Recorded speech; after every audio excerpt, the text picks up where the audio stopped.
Dam ko siya. Namumulot na siya.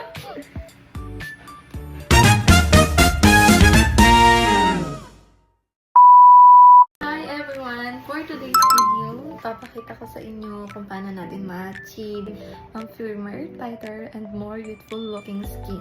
So, ayan yung bare face natin. Makikita niyo mabuti yung face ko. Kung malaki ba yung magbabago after ng treatment natin. So, papakita ko sa inyo yung whole procedure kung sasaktan ba ako or matutuwa ako sa result. Later, papakita ko sa inyo kung ano yung magiging look ng face ko after natin take ng NPT HIFU or 12-day HIFU.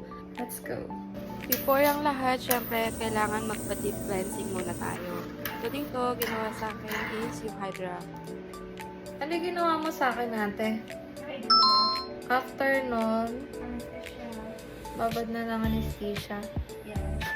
Dito, ipapakita ko sa inyo step by step. Walang i-skip. Hindi whole area yung papagawa ko. So, cheeks and yung double chin ko lang. Yung nakikita nyo na white na nilalagay sa face ko, yan yung topical anesthesia or numb cream. Binababad yan sa face para malesen yung mafe-feel na treatment later. Very gentle. O, diba? Daming alam ni ate. Charot. Of course, syempre, kailangan lagyan yung double chin. Dito, bababaran na rin ni ate. Year 2022, nakapag-try na ako nung classic HIFU pa lang. Itong ginagamit sa akin, yung Advanced MPT HIFU or 12D. Nararamdaman ko pag walang masyadong gel yung ano.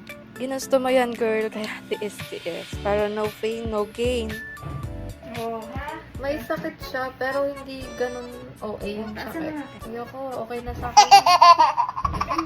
Hindi siya painless. Dam ko siya. Namumulot na siya. See, hindi naman yan nasasaktan eh, nangingiti pa. Nararamdaman siya kahit, pero hindi yung sinasabing sobrang sakit. Sa madaling salita, discomfort lang. Pero meron. Pasensyahan nyo na hindi ako sanay sa video. Taas na ba? Ano ba yung tinataas niya? Umakita. Teka, ramdam ko yung binat ng mukha ko. Dito, oh. Yung lip, naka-lip na. What? Meron sa buto. What?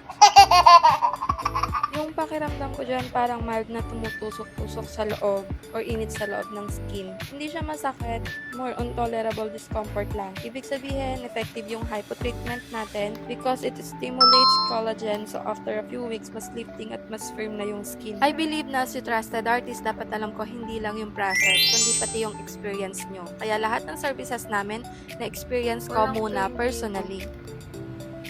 Babae siya sa ganun. Ka-fresh ko dito sa video kahit natural ka. Huwag ka lang tatabi sa akin kasi hindi na ako magmumukhang fresh. Tagaw ng puti. Ito yung face ko after procedure. Ayan, namumula. Normal yung redness after.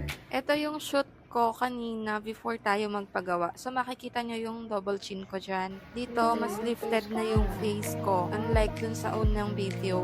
And ito yung result after 2 days of treatment. Yung best result makikita pa after 6 months. Kaya if you want ng V-shape face, book now!